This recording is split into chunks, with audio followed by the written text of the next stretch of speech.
Avant de commencer ce tuto, n'hésitez pas à vous abonner, à liker et à commenter, mais aussi à activer la cloche pour recevoir une notification dès la sortie des prochaines vidéos. N'oubliez pas que la chaîne a besoin de vous, alors n'hésitez pas, si vous le pouvez, à nous soutenir en cliquant sur le lien donation dans la description de cette vidéo. Merci à toutes et tous par avance. Bonjour à toutes et tous, dans cette petite vidéo, je vous propose de voir dans le détail ce que propose le plugin Vintage Console EQ, un modèle tri-band à 3 bandes commutables. Il est inclus, comme vous le savez d'ores et déjà, dans le bundle Vintage EQ Collection. Mais ici, ce qu'on va faire, c'est qu'on va passer en revue les différents éléments de notre outil avec de gauche à droite, tout d'abord un bouton In-Out qui nous permettra d'activer ou de désactiver le circuit d'égalisation.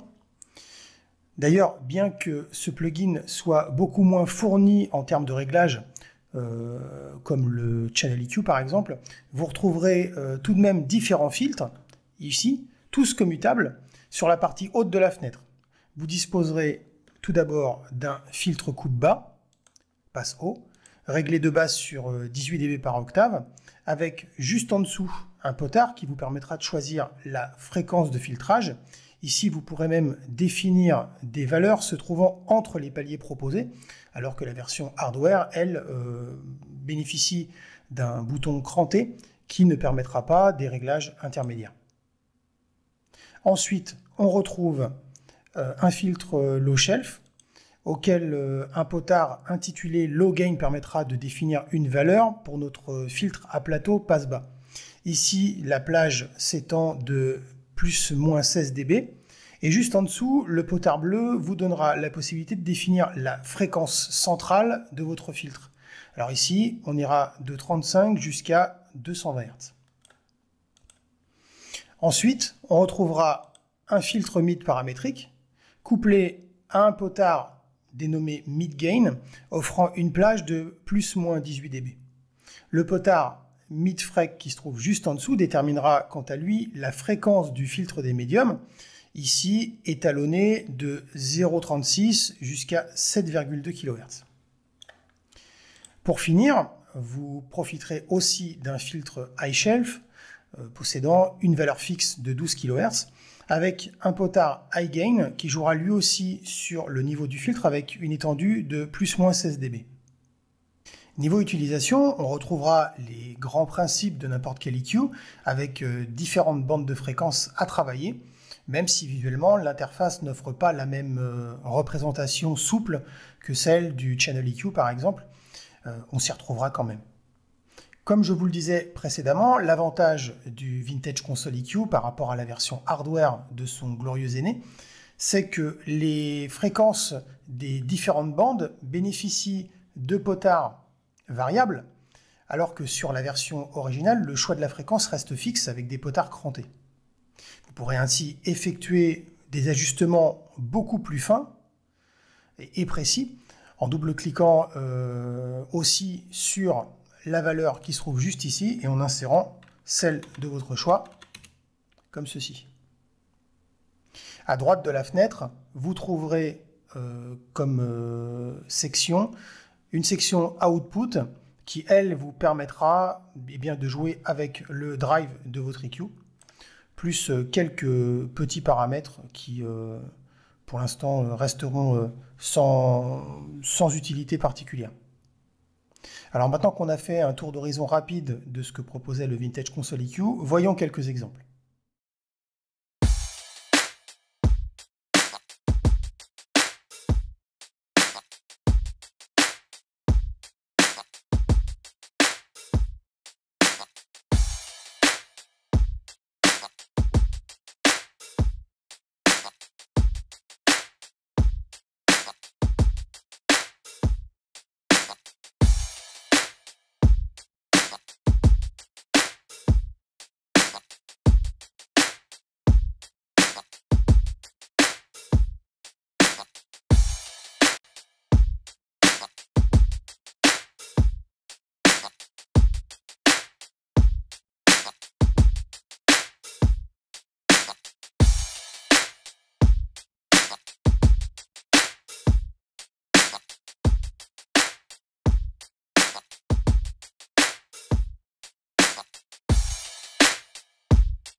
Voilà pour ce nouveau tuto, j'espère qu'il vous aura plu et je vous dis à très bientôt pour un nouveau tuto.